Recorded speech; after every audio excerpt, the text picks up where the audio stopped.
Good morning students. जैसा कि आप लोग ऑनलाइन क्लासेस पढ़ रहे हैं बेटे, हम आपका फिजिक्स का फर्स्ट पार्ट और लेसन 2 मापन एवं मात्रक इनकी आज एप्लीकेशन पढ़ेंगे। एप्लीकेशन ऑफ डायमेंशन, ठीक है। भौतिक विमाओं के अनुप्रयोग जिसे कहते हैं, ठीक। उसमें 3 अनुप्रयोग है। मैं आपको एक बार बता देती हूँ 3 अनुप्रयोग क्या है। हम 3 अनुप्रयोग उसमें क्या सीखेंगे कि किसी एक सिस्टम को दूसरे सिस्टम में बदलना, एक पद्धति से दूसरे पद्धति में बदलना, और दूसरा ये सीखेंगे किसी समीकरण की जांच करना विमीय विधि से, ठीक। और तीसरा सीखेंगे कि एक विमीय विधि से सूत्र का निरूपण करना। तो 3 एप्लीकेशन है। आज हम पहले एप्लीकेशन पढ़ने चल रहे हैं। समझ में आई बात, ठीक है। दूसरी बात ये, मैंने आपको उस दिन बीमा के सूत्र बताए थे, तो आज मैं एक फॉर्मूला आपको निकाल के बता देती हूँ विमीय सूत्र कैसे लिखते हैं, ठीक है। जैसे फॉर एग्जांपल बल है, तो मैंने आपको बताया कि किसी भी भौतिक राशि की विमा निकालने के लिए आपको क्या जरूरत होती है, पहले उसकी परिभाषा पता होना चाहिए, ठीक है ना, क्लियर। और उसके बाद उसका सूत्र पता होना चाहिए, फिर उसका मात्रक, और मात्रक आ गया तो आराम से विमा निकाल सकते हैं। तो यहाँ आज चूंकि यहाँ पर हम विमीय विधि से 1 न्यूटन को डाइन में परिवर्तित करेंगे, जबकि न्यूटन एमकेएस पद्धति में तथा डाइन सीजीएस पद्धति में है। ये देख रहे हैं, ठीक है। और इसका जो आंसर निकल कर आएगा मैं यहाँ लिख देती हूँ, 1 न्यूटन बराबर 10⁵ डाइन, ठीक है। ये आंसर आपका निकल के आएगा। ये क्वेश्चन हम कर रहे हैं, एक पद्धति से दूसरी पद्धति में बदलना। तो आपको ये पता होना चाहिए न्यूटन किसका मात्रक है, बल का। तो मैं बता देती हूँ बल का विमीय सूत्र आप कैसे निकालेंगे। बल की परिभाषा आपको मैंने बताई है। देखिए, बल बराबर क्या होता है, द्रव्यमान गुणा त्वरण, ठीक है। द्रव्यमान गुणा त्वरण। अब देखो सूत्र पता हो गया, अब आपको मात्रक पता होना चाहिए, किलोग्राम इंटू इसका मात्रक होता है मीटर पर सेकंड स्क्वायर। अब आप इसको कैसे लिखोगे, kilogram into metre into second की पावर -2। ओके, अब इसकी विमा, ये किलोग्राम द्रव्यमान का है, किलोग्राम किसका है, द्रव्यमान का, तो ये m, ये मीटर किसका है, लंबाई का, तो l, और सेकेंड समय का है तो t, पावर -2 लगा है तो ये आगे बल की विमा। इस तरह से आपको विमा निकालनी है। मेरी बात क्लियर समझ में आ रही होगी आप लोगों को। अब हम यही एक पद्धति से दूसरी पद्धति में बदलने चल रहे हैं। देखो सॉरी बेटा, देखिए आपको स्टेप बाय स्टेप करना है।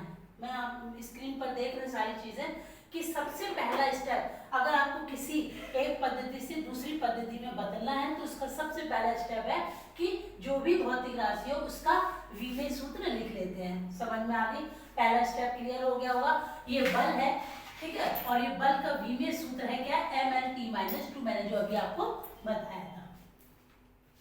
दूसरा स्टेप है कि उसका सूत्र लिखते हैं। सूत्र लिखने का क्या है, ये n1u1 = n2u2, ठीक।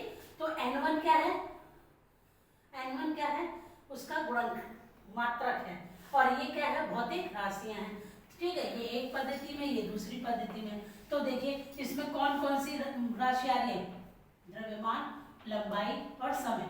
तो पहली पद्धति में देखिए यहाँ मैंने एमकेएस लिखा गया है ना, तो एमकेएस पद्धति में m1 लेते हैं और ये द्रव्यमान है, इसका मात्रक हम लोग क्या लेंगे, किलोग्राम, ठीक। दूसरा है लंबाई, L1 लेंगे पहली पद्धति के लिए, लंबाई, इसका मात्रक क्या होता है, मीटर, ठीक है। तीसरा है T1 समय, ठीक, और इसका मात्रक क्या होता है, सेकंड। पहली पद्धति होगी। अब आपको कौन सा लेना है, दूसरी पद्धति। दूसरी पद्धति क्या है, CGS। एमकेएस का फुल फॉर्म आपको पता है, सीजीएस का फुल फॉर्म पता है, तो m2, ठीक। यहाँ पर देखिए पहली पद्धति में द्रव्यमान का मात्रक किलोग्राम है, लेकिन दूसरी पद्धति में m2 और इसका द्रव्यमान का मात्रक ग्राम हो गया। ये आपको पता होना चाहिए, ठीक। दूसरा लंबाई, तो लंबाई दूसरी पद्धति में L2 लिए है, इसका मात्रक सेंटीमीटर, और तीसरा समय, समय का मात्रक सेकंड। तो ये हमने इसकी राशियां ले ली।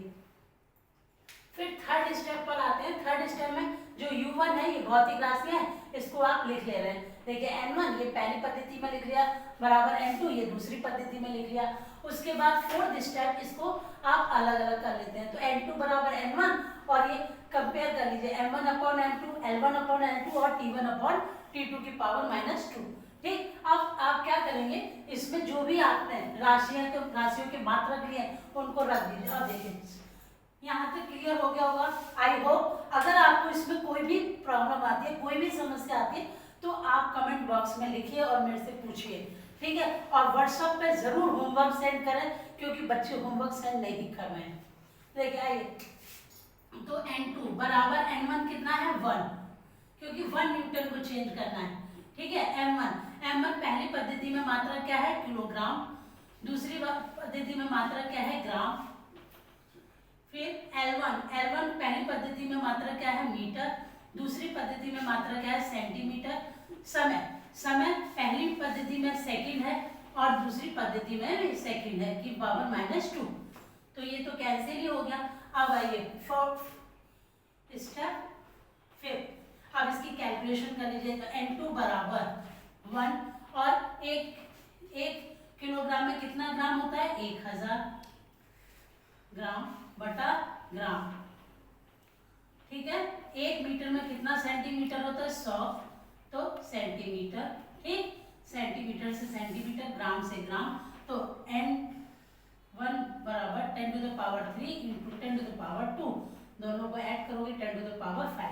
तो ये क्या है न्यूटन, ठीक है, 1 Newton.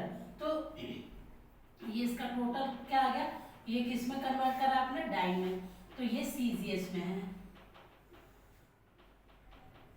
This is the answer.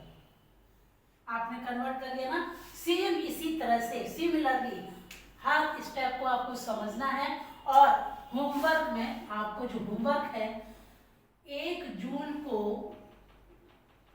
अर्घ में बदलिए, ये आपका होमवर्क है, ठीक है। बात समझ रहे ना, 1 जूल को अर्घ में बदलिए। तो 1 जूल बराबर कितना होता है 10⁻7 अर्घ। सिमिलरली जैसे आपने इसको कराया कि 1 न्यूटन बराबर 10⁵ टाइम चेंज किया है, सिमिलरली 1 जूल को 10⁻7 अर्घ में आपको बदलना है और बदल कर ये होमवर्क सेंड करना है अपने व्हाट्सएप ग्रुप पर, ठीक है। और कल की वीडियो में हम लोग इसका सेकंड एप्लीकेशन पढ़ेंगे कि एक बीबी विधि की सहायता से गति के समीकरणों का निगमन, ठीक है। अगर कोई भी प्रॉब्लम हो तो आप फोन पर या व्हाट्सएप पर आप पूछ सकते हैं, और कोई भी दिक्कत आती है तो बताइए। Thanks for watching.